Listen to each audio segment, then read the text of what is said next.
안녕하세요. 성장과 성공의 파트너 마케터 나희영입니다. 오늘은 넓고 얕지만 알아야 하는 메타 비즈니스, 즉 페이스북 광고에 대한 기초를 가지고 와봤습니다. 퍼포먼스 마케팅은 끝났다? 최근 가장 많이 들어본 이슈라고 할 수 있겠는데요. 디지털 마케터는 현재와는 다른 생존 전략을 세워야 한다 라는 내용입니다. 애플의 개인정보 정책 강화 이슈로 생긴 논란인데요. 많은 분들이 아이폰을 사용하고 있는데 아이폰을 사용하시는 분이라면 앱을 설치할 때 사용자의 활동을 추적하도록 허용하겠냐는 알림을 많이 보셨을 것이라고 생각합니다. 이 추적 동의를 미리 구하는 옵트인 방식, 즉 ATT 정책이 도입된 이후로 iOS 사용자에 대한 데이터는 앱 광고에서 반 이상 활용하지 못하고 있는 것이 사실입니다. 또 2024년에서부터는 크롬에서도 이와 같은 개인정보 보호 관련된 정책이 개편되면서 앞으로 더욱 넓은 채널에서 맞춤형 광고가 사실상 불가능하다고 말할 수도 있겠는데요. 다음 내용도 그렇게 썩 좋은 소식은 아닙니다. 실제로 모바일 인덱스가 발표한 지난 2월에 페이스북 앱 사용자 수 조사 결과를 보면은 페이스북 월간 활성 이용자 수가 1천만 명을 밑도는 979만 6천여 명으로 집계되었다고 합니다. 해당 수치는 2021년 8월 이후로도 계속 감소하는 추세인데요. 그럼에도 불구하고 페이스북 광고를 해야 하냐?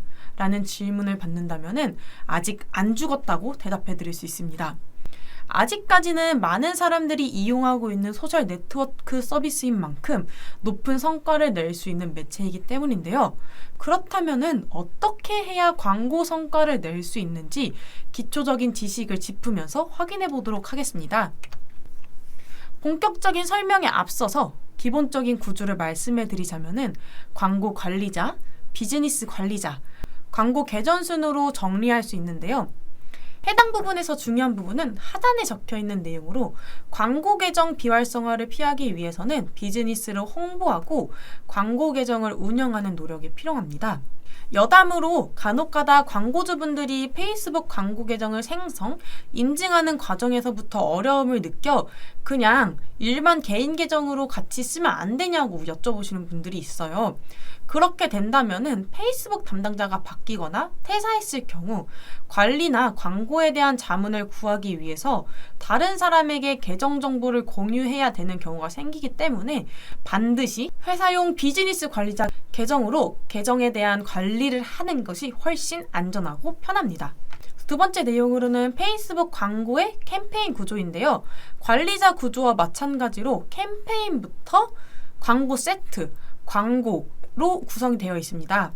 해당 캠페인, 광고 세트, 광고의 경우 당연히 구성도 다르지만 설정이 가능한 범위도 다르기 때문에 각 부분이 어떤 역할을 하고 어떤 부분의 설정이 가능한지 알고 있어야 합니다. 캠페인은 하나의 광고 목표가 세팅된 단위라고 보시면 되고요. 광고 세트는 캠페인 하위에 존재하는 타겟팅이 세팅된 단위로 보시면 됩니다.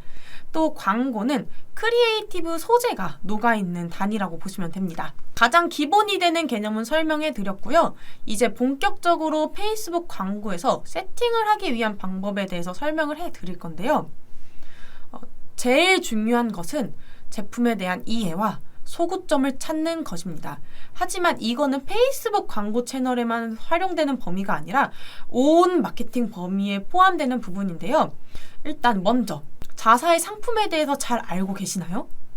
자사가 고객에게 제공하고자 하는 서비스와 제품에 대해서 잘 알고 있지 못한다면 고객에게 구매를 일으키기 위한 설득력이 부족해지게 됩니다. 결국 아무리 멋들어진 광고 소재를 써도 아무리 완벽한 상세 페이지를 설정해도 고객에게 우리가 말하고자 하는 것이 전달되지 않는다는 말입니다. 그렇기에 자사가 제품 및 서비스의 특징을 정확하게 파악하여 고객에게 노출하는 것이 중요합니다. 다음은 소구점에 대한 내용인데요. 소구점이 뭘까요? 유니크 셀링 포인트, 즉 우리 제품이 팔릴 만한 고유의 점이라는 얘기입니다. 제가 광고주분들한테 자사의 서비스에 또는 제품의 소구점이 뭔가요? 라고 말씀드릴 때 그냥 저렴한 가격이요. 다른 데에 비해서 친환경적이에요.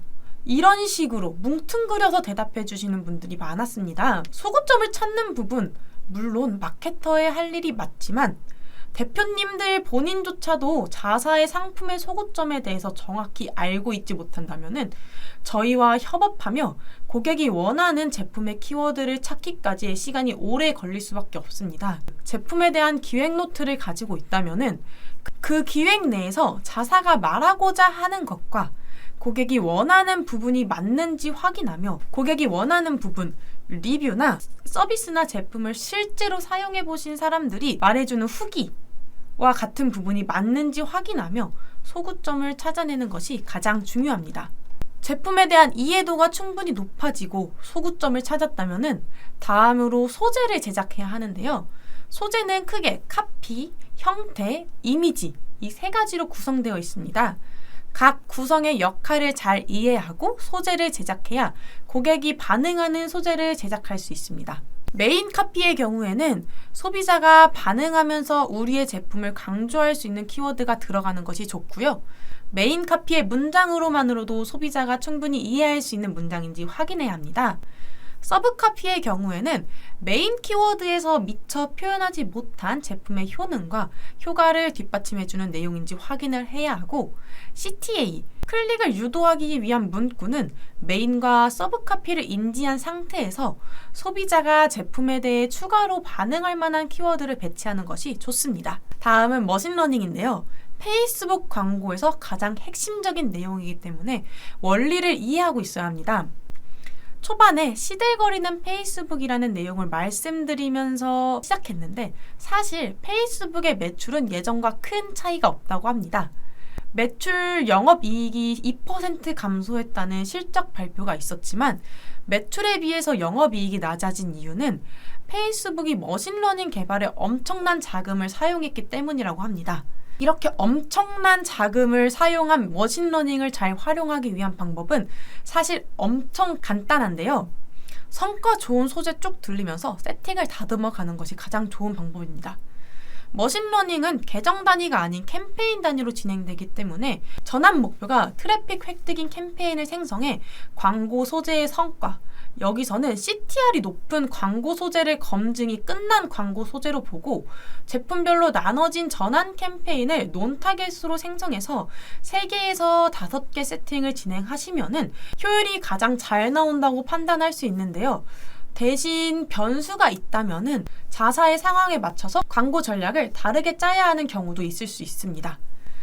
하단에 보여지는 이 결과가 콘텐츠 검증이 끝난 광고 소재를 반영하여 캠페인을 머신러닝을 통해 광고를 운영한 1일차와 7일차의 결과값입니다. 머신러닝이 제대로 진행됐다면 결과당 비용이 효율적으로 변화하는 양상을 파악할 수 있습니다. 검증된 콘텐츠를 찾아내기 위해서는 수없이 많은 A/B 테스트가 진행되어야 하는데요. 제 생각으로는 페이스북 광고 채널에서 성과를 못 내고 있는 사람이 있다면 그 사람들은 높은 확률로 A/B 테스트의 늪에 빠졌을 겁니다. 그렇기 때문에 페이스북 광고 채널에서 최고의 효과를 얻기 위해서는 보이시는 내용과 같은 주의사항을 반영해 냉정하게 판단하고 빠르게 늪에서 나와야 합니다. 검증된 콘텐츠들이 전환 광고 캠페인 A/B 테스트를 진행하는 경우에 가장 중요한 내용으로 아무리 뛰어난 크리에이티브를 가지고 있어서 클릭률이 높았어도 전환이 되지 않는다면 과감하게 다른 광고를 진행해야 한다는 점을 잊지 말고 운영해야 합니다. 소구점 분석부터 A/B 테스트까지 모든 걸 순서대로 적용해봤지만 제품이 팔리지 않는다면 아래와 같은 액션을 통해 광고 최적화를 진행해야 합니다. 전환 캠페인의 광고 소재가 전환이 발생하지 않는 경우 1번, 광고 오프 하단에 있는 알파벳 내용에 해당하는지를 확인하고 광고를 끌지 말지에 대한 판단을 한 다음에 1번에 해당하는 모든 내용을 검토하였지만 해당 부분이 없이 전환이 발생하지 않는다면 2번, 캠페인 오프 여부를 판단해야 합니다. 캠페인은 머신러닝이 일어나는 곳이기 때문에 함부로 끄지 말고 새로운 광고 소재를 만들어 기존 캠페인의 광고 소재를 반영해 3일에서 7일 정도 광고 성과를 지켜보고 판단하는 것이 더 효율적입니다. 그럼에도 머신러닝의 성과가 크지 않다고 판단되었을 때는 캠페인에 소모된 비용이 광고비 대비 얼마 이하라면 캠페인을 새로 생성해 새로운 머신러닝을 돌리는 것도 고려해 봐야 합니다. 지금까지 제가 사용하는 전반적인 기초 내용을 설명해 드렸고요. 마지막으로 드리고 싶은 말은 지금까지의 내용이 제가 가진 하나의 전략이지 정답은 아니라는 것입니다. 마케팅에는 정답이 없기 때문입니다. 다만 계속 정답을 찾기 위해 노력할 수 있는 수많은 길 중 하나를 가기가 애매하고 여러 갈래의 길 중 당장 어느 길로 가야 할지 막막한 분들은 게재되어 있는 연락처로 연락을 주시면 됩니다. 성장과 성공의 파트너 마케터 나희영이었습니다. 감사합니다.